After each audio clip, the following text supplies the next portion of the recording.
Germany's traffic light coalition is finally nearing its end. Now, there's been a long history of infighting between the various parties that make up Germany's governing coalition. However, over the past several days, there's been major developments, and the cracks have finally started to show, significant cracks, to show that we might be seeing a full collapse of Germany's federal government. Now, what happened was the incumbent finance minister and chair of the Free Democratic Party, Christian Lindner, was dismissed by Olaf Scholz. There was major disagreements between the FDP and the other two parties over budgetary issues, finance, monetary spending, and a lot of this came from a decision made by Germany's constitutional court that they could not spend money allocated for the coronavirus pandemic on environmental protection and other issues, other goals that the Traffic Light Coalition had made as campaign promises after the 2021 election. So money has been tight for the coalition. They've also suffered economic problems, and the popularity of both Olaf Scholz as chancellor and the coalition and the parties has dropped drastically in all of the elections pretty much since 2022, state elections, and of course the European elections that took place in June of this year. The parties involved, that being the SPD, the Greens, and the FDP, have suffered heavy losses in elections. And so now we see that there is a break within the cabinet. Now, interestingly enough, some members of the FDP are staying in the coalition. Volker Wissing, the incumbent transportation minister, has decided to leave the FDP party and to remain in the coalition as kind of an independent minister with the SPD and the Greens. Now, the big question is, will this cause new elections? And the short answer is yes, but we don't know the exact time. Now, it is planned, or the coalition has announced that they will plan a vote of a confidence vote in January. And what this means is the Bundestag will decide whether or not the current government has the votes to stay in power until the planned election, which is September of 2025. Now, this vote could go a number of ways. So, obviously, it is possible for this vote to happen early. Parties in the opposition could initiate the vote of no confidence and try to oust the current government. However, we're not seeing that just yet, but the CDU or the AFD could potentially do that. And if there's enough breakaway votes from a party such as the FDP, we could see the government collapse. And if no new government is formed, then we could have early elections. However, if the vote of confidence is held in January as planned, then we will either see the government win the confidence vote, or we will see new elections probably a few months after January, so maybe in March or April, or we could see them survive and we'll actually have the planned elections in September. So what's interesting is this can go basically two ways. Now, in order for the government to survive the confidence vote, they will have to get a majority. Now, the SPD, the Greens, and the FDP still have a majority in the Bundestag. And it's kind of up to each of the parties to decide whether or not they want to have the elections early or on the planned date in September. And it's going to have to do with how the parties see their support in the polls. If a party thinks they're going to do better, they might support the government. So, for example, the CDU is in the opposition. However, it's possible that they could support the incumbent government maintaining in power if they believe it's better for them to have the election in September. If they think they're going to do better in the polls in September, they might say, okay, actually, the opposition parties are going to support the government and prevent them from prevent them from losing the confidence vote in order to postpone the election. Or we could see, a party like the FDP or even people in the Greens saying, no, if the Traffic Light Coalition stays together for several more months, we're going to lose even more popularity. It's better just to, bite the bullet and hold the elections now.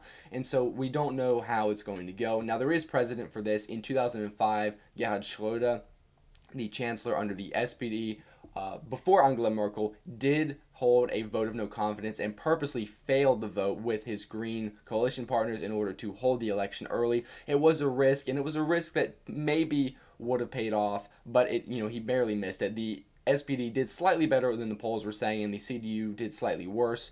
He almost was able to come first place, but the losses by his party and the Greens prevented him from reaching a majority, and also the left party was able to gain some support. So it was a risk for him to kind of extend his tenure. He held the election in early, maybe making it more favorable to him. This was after a state election result, so he kind of decided that he needed to hold the elections now, rather than later.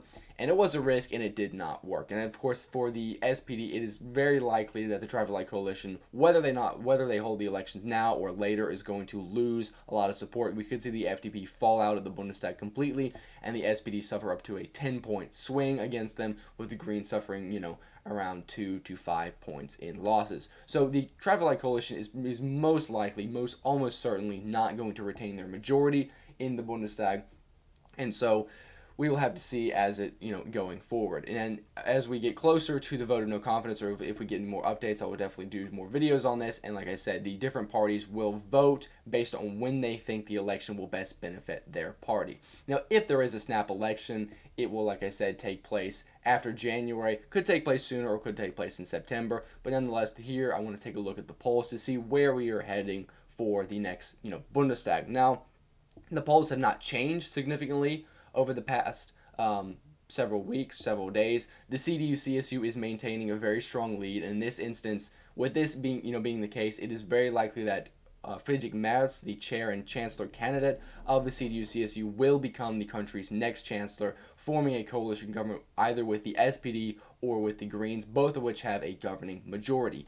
The opposition AFD will likely become the second place party, as they did in the European Parliament elections, with a large increase going from around 10 to 18% of the vote. A big victory and a big milestone for the party, doing this in a federal election for the Bundestag. The SPD, the party of Germany's incumbent chancellor Olaf Scholz, will fall potentially to third place. I could see him recovering some and increasing, back to second place, gaining maybe 18%. However, this is going to be a bad result, a bad night for the SPD, regardless of whenever the election is held. The Greens are around 10%. We could see the entrance of the BSV, and we also could see a major change in the dynamic of the Bundestag, and that is because the BSV is expected to enter into the Bundestag. Officially, they are still there, but the seats they have are from defections from Die Linke, and we could see the FDP and Die Linke, two parties that have defined modern German politics, both as the FDP being a major coalition partner and Die Linke being kind of an icon of East Germany's socialist past, will cease to be major players in Germany's federal politics. Now, I think that the final result will be somewhat similar to this. I expect the AFD to do somewhat better. However, I think it's very likely the AFD ends up coming third. I would expect the AFD to win maybe around 18, 19, maybe break 20%. And I think the SPD will recover some in the polls. I think that once they decide, if they change their candidate for chancellor, then maybe they will get more votes. But I think the SPD will recover a few points, maybe overtaking the AFD. But I think that it's pretty much certain at this point that the CDU-CSU will win this election and that Friedrich Merz will become the next chancellor, regardless of when these elections are held. So I wanted to give everyone this update. And of course, once we get more developments on the situation in Germany, I will do more videos. But this is the situation as of now. I just wanted to give you all this, this update and look at what we can see going forward. So that's going to be it for this video. If you all like it, please do like, share, subscribe, and I'll see you all in the next one. Thank you for watching.